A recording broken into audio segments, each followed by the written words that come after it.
நம்ம இன்றைக்கி ஹெல்த்தியான டேஸ்டியான கேரட் பொரியல் எப்படி பண்ணுறதுன்னு பார்க்கலாம். கடாய் அடுப்பில் வச்சுட்டு 2 டீஸ்பூன் ஆயில், கடுகு பொரிஞ்ச உடனே கருவேப்பிலை சேர்த்துக்கலாம்.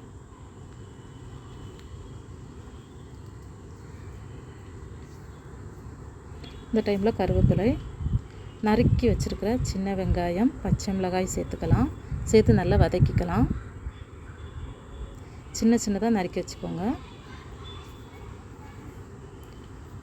இந்த டைமில் நறுக்கி வச்சுருக்கிற கேரட் நீங்கள் துருவி கூட சேர்த்துக்கலாம். சின்னதாக இந்த மாதிரி நறுக்க முடியலை அப்படின்னா சீவி அந்த மாதிரி கூட எடுத்துக்கலாம். அப்படி செஞ்சாலும் ரொம்ப டேஸ்டியாக இருக்கும். நல்லா கிளறி விட்டுக்கலாம்.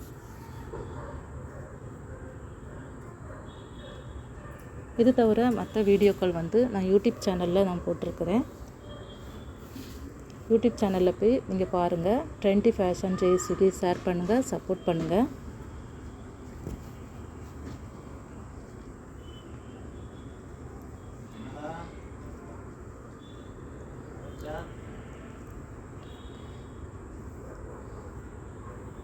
இந்த டைமில் நம்ம சால்ட்டு சேர்த்துக்கலாம்.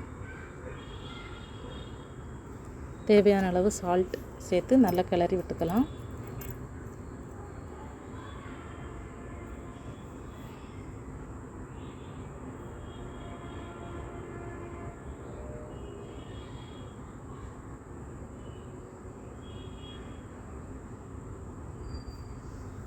இதுக்கு நம்ம மசாலா ரெடி பண்ண போகிறோம். இதை ரெடி பண்ணிகிட்டு இருக்கும்போது நம்ம லைட்டாக தண்ணி ஊற்றி வேக வச்சுக்கலாம். லைட்டாக தான் தண்ணி ஊற்றணும், நிறைய தண்ணி சேர்க்கக்கூடாது. வேகிற அளவு தண்ணி ஊற்றிக்கலாம். இந்த மாதிரி தெளித்து தண்ணி சேர்த்தா போதும், நிறைய தண்ணி சேர்க்கக்கூடாது. நம்ம கிளறி விட்டுட்டு ஒரு மூடி போட்டு மூடி வச்சுக்கலாம் 5 மினிட்ஸ். அதுக்கிடையில் நம்ம தேங்காய்,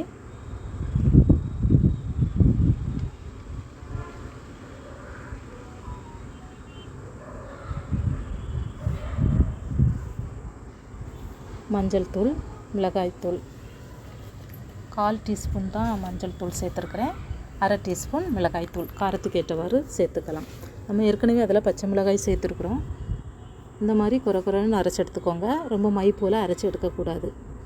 இதை நம்ம லாஸ்ட்டு தான் சேர்க்க போகிறோம். நான் அரைச்சிருக்கிற பக்குவத்தில் நீங்கள் அரைச்சி எடுத்தால் போதும். நம்ம இதை ஒரு பக்கம் ரெடி பண்ணி வச்சுக்கலாம்.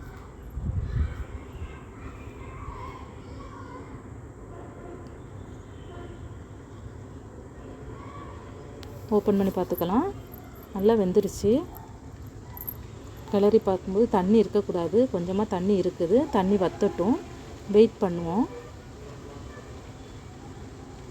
இந்த டைம்லேயே நீங்கள் சால்ட்டெல்லாம் கரெக்டாக இருக்கான்னு சொல்லிட்டு பார்த்துக்கோங்க. நம்ம அரைச்சி வச்சுருக்கிற தேங்காயை நம்ம சேர்த்துக்கலாம். சேர்த்து நல்லா கிளறி விடணும். இதுக்கு பிறகு நம்ம தண்ணி சால்ட் எதுவுமே சேர்க்கக்கூடாது. நல்லா கிளறி விடலாம். தண்ணியே இருக்கக்கூடாது.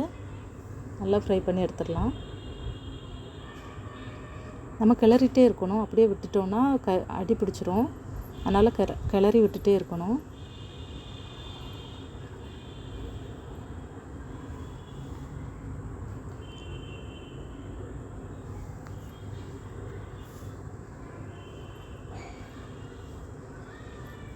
நல்லா சுட சாதம் வச்சு கேரட் பொரியல் வச்சு வெறுமையாக சாப்பிட்டாலும் ரொம்ப டேஸ்டியாக இருக்கும். ஏன்னா இது கொஞ்சம் காரம் தூக்கலாக இருக்குது.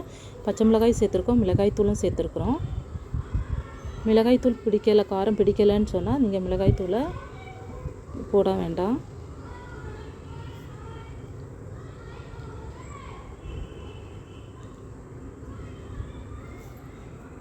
இந்த மாதிரி நல்லா ஃப்ரை பண்ணி எடுக்கணும். இந்த டைமில் நம்ம அடுப்பை ஆஃப் பண்ணிக்கலாம். லைக் பண்ணுங்கள், ஷேர் பண்ணுங்கள், சப்போர்ட் பண்ணுங்கள்.